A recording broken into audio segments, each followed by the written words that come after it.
Marlo was off and hanging out with the kids. Excellent. Yeah, new normal. So what's news with Alana this week? Um, Her reading keeps getting better. She's getting more and more confident. It makes sense to her. I tried to find a book. Last time we spoke, you said to get a book that has like one word in each page to give her the sense of personal accomplishment to finish the book. Right. Yep. And I wasn't able to quite find a book that had words where she could sound out or where she could sound out all the words. But what we do is that, we look at it, and if I see there's words that don't have too many exceptions or silent letters or GHs and sounds that make no sense to her based on what she's been told about the sounds of the letters, she reads them. She takes big pride in it. We started doing math on paper instead of on our fingers. Wow. So I've got a sheet here. I wrote simple equations, and I'm teaching her how to read them. She knows the plus and minus sign, the equal sign now, so she's able to read 2 + 2 equals, and then she goes 4. So that's really good. I feel like, Yeah. I always struggled with math, so I hope she can do better. Oh yeah. So it sounds like she's got it solid on her fingers. Basic addition and subtraction is solid on her fingers. Yeah, pretty solid. So for some reason she's regressed on taking away, like minus. I don't know why. Yeah. I feel like she wants to give us the right answer, but feels like the faster she gives it, the better. She doesn't really believe us when I say it's all about how you do it, not if you get it right. Right. Well, it's a process. Again, there's this delicate balance between kind of being enthusiastic and supportive, but also not trying to go too fast. And so, so you back off a little bit, and she'll be fine. One of the nice things about being so far ahead of the game in so many ways is, you can kind of stretch her wherever she can stretch, and if you need to back off a little bit, that's totally fine too. Right. No, for sure. And we're trying not to put pressure or anything. We're just teaching her.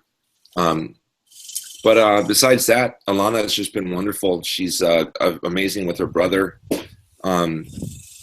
We took her to the zoo the other day in the afternoon. She was there for 4 hours. Didn't ever ask to be carried. I didn't carry her. It's kind of sad, actually. The first time we went out for that long, and she would just walk like a trooper the whole time. Just pretty amazing. Going back to math, do you think conceptually she gets the idea of addition? Oh, definitely. Okay. And I think she gets subtraction. It's just she gets excited and she wants to get the right answer, and she kind of reverts to doing addition, because we did addition with her first for a long time before subtraction. Got it. So, and I was going to say, other than fingers, obviously there's things like, cookies and things like that, addition and subtraction, where it's tangible, and she really wants to get it right. Right. Well, she has to get the math right, otherwise she doesn't get her vitamins. So we've got that writing on it, So she is motivated. Got it. How about games? Any updates on games? I have not played set since our last talk, unfortunately. I have it in a bag over here, and I carry it around with me whenever we go places, and I just haven't had the opportunity. We did play checkers. We played checkers, and I did what you said, and I actually took away a whole row, and so she had 3 rows and I had 2 rows, and she won the game, and she was very excited about it. I bet. But she was so sweet. Like when I explained to her why she had more players than me, that I was letting her have an advantage. She's like, "Oh no, let's just play." Like I was like, "No, it has to be this way." But she's doing better. She's turning into a little shark in checkers. She looks for the jumps. Yeah. Well, yeah. And then the next thing is maybe she'll see it as more fair if every time you lose, you get to add 1 checker, and then can kind of go up until you can beat her with whatever checkers you've got. And then, of course, when you beat her, then you lose a checker again. And hopefully she can kind of really get into that. Yeah, we'll find that checker handicap. Yeah. The other thing is that we've been playing chutes and ladders because, and now she knows how to count to 100. Wow. Yesterday we were on her scooter, and we're in a parking garage, and there were painted numbers on the ground for each space, 81, 82, 83. So I scoot over, I say, "What's this number?" She goes, 8 and 1. I'm like, "How do you say it together?" 81. She doesn't really get that it's a separate number of 81, but she knows how to say it together. And that's all from chutes and ladders. Yeah, but she can count all the way to 100 whenever she wants? No, but when she sees the numbers together, she knows the pattern: 20, Got it. 30, 40, 50. Yeah. I'm sure there's a word for what that pattern is. But have you done counting on fingers and toes so she can kind of get the visceral sense of 20? no, but she can count to 20, 25. No problem. And she learned that in Spanish anyway. Okay. Thanks to her half-day preschool. And have you been hanging out with Jordan and his kid? Oh, we hung out once 2 weeks ago. We hung out all day at Balboa Park. We went to the Science Museum, and Alana and Odin is his name, had had scooters. So they scooted around and went to the Science Museum, and they became fast friends. I quite like Jordan and Jen. I feel like I can learn a lot from them. So we're hoping to hang out more in the near future. We talked about doing a school or something, and we're definitely on the same page there. Just have to figure out what it is. Yeah, and a few more people, and you can start a little school, basically. Absolutely. So we're definitely excited about that. Odin's a great little person, and Alana called him her new best friend, which is high praise. It's high praise. How many best friends does she have? Only a few. Years ago, a couple years ago, she would be at the playground, and every time she got to the playground, she'd say, "I want to go make a new best friend." And it took a while to understand that you don't always make new best friends, that sometimes kids are mean, that sometimes you don't make friends at all. And, there was some painful letdown there for her. But she's got, 2 or 3 friends that she would refer to as a best friend. Estella, maybe a girl from school, Naomi. Yep. And that's it. So what about writing? Does she write numbers? Does she write anything? Yes, she does. She knows how to write all the letters. My wife has for many years now taken time to have Alana do handwriting class, essentially. Copy big A, little a, big B, little b. And she can draw her numbers. Can she write her name? Yeah. Oh yeah, definitely. Long time. Very cool. Very cool. I'm not sure if she's right-handed or left-handed. She can write serviceably with both. Seems to be right-handed taking over. One perspective is, maybe there's just a natural, and there are people who are ambidextrous. And, I think of schools as forcing, in the old days, they really tried to force people to be right-handed. Right. And sometimes I think it, gave left-handed people all kinds of issues because of that. A nice thing about doing it your way is, whatever. Yeah, we're still working on it. It's pretty clear that her right leg is dominant. Her right arm, I think, is dominant, but she throws pretty well with her left. She can do chopsticks with both hands. Like I take her hairband and wrap it up such that, you can use chopsticks. And so she does that with both hands, just like her mom. Marlo can use chopsticks equally well with both hands at the same time. Marlo can feed herself and feed a kid. It's pretty impressive. How about scissors? Does she favor right or left for scissors? Right. Okay. Probably she's right-handed, and it's just a matter of settling into it. Yeah, when she plays the ukulele, she has it left-handed, and she strums better with it. So I'm not sure why. I'm still letting her play however she wants. But have you talked to her about how some people are more right-handed and left-handed at all? Yeah, we have. I told her that I am left leg dominant, even though I'm right arm dominant. Thanks to jumping out of a moving bus when I was 14 and getting run over by a van. But I'm right left-handed. I'm not ambidextrous. I'm just crosswired. As multiple people have told me in my life. And do you regard that as having been a disadvantage, or not necessarily? Definitely a disadvantage. A clear disadvantage. The only advantage, and I think the reason why my left leg is dominant may have more to do with being run over by the bus and having a knee injury onto my right leg when I was 5 or 6, as opposed to I'm truly crosswired. Because I write left-handed, and that's always been the case.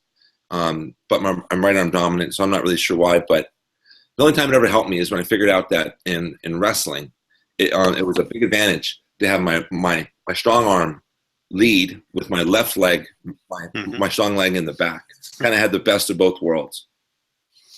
It's a special wrestling advantage. Yeah.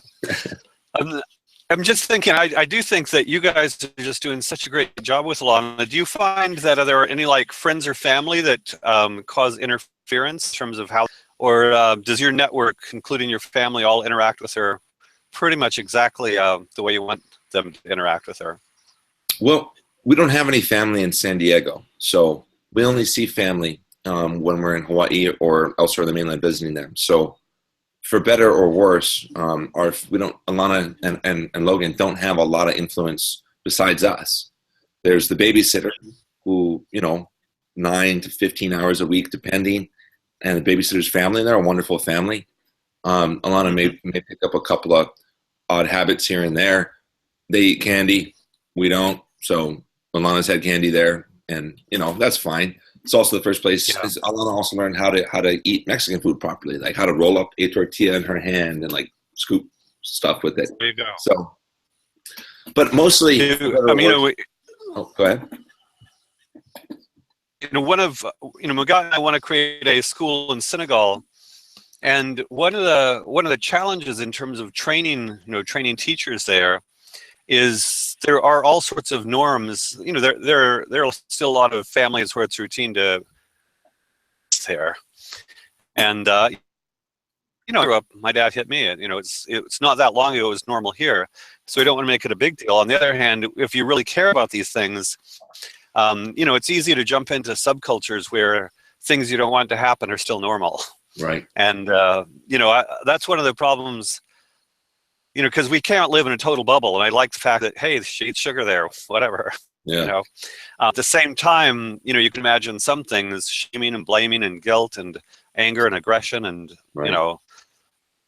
Sorts of things where even really nice people sometimes, they haven't kind of addressed those sorts of issues yet.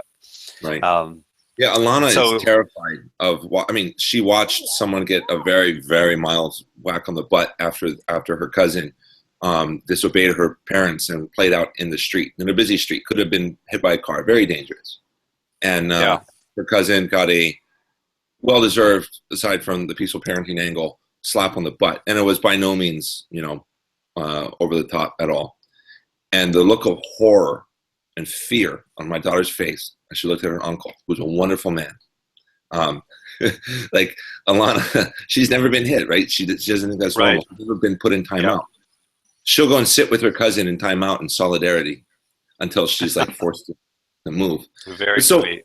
You asked a very good question, and does she pick up good habits and bad habits? And certainly she picks up habits from other people, but that's part of life. It's a good thing she has to learn, and then learning to filter what's good from bad is something we do at home, and we talk about things. All in all, we're lucky because we don't have family here, so for better or worse, our children reflect ourselves. On the other hand, there's a lot that I wish that, she picks up a lot of good things from her family, much more good than bad. I really value, especially Marlo's family. My family's kind of spread out now. It's a very small family.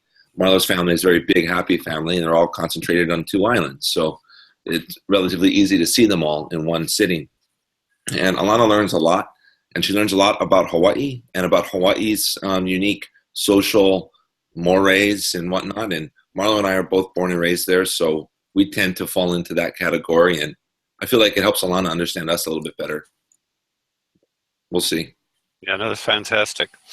Yeah, it's just another reason to consider starting a school, or because occasionally kids run into other kids who have been sadly ways. Yeah. We're just hit too harsh sometimes. If you're too fanatic about it, all of a sudden you call everything abuse. I think that's not fair either. Right. The behaviors, the routine in some families, it is a matter of and so forth. Just kind of one of those. You guys again think a job and start to look at the and see what you can do there. Right. Well, I'm thinking we should probably call it a day for today to keep it short. And congrats. I didn't get to ask about Logan, but we'll catch up on him soon. Oh, he's good. No worries. Thanks a lot, Michael. Take care. Okay. Thanks. Bye-bye. Bye.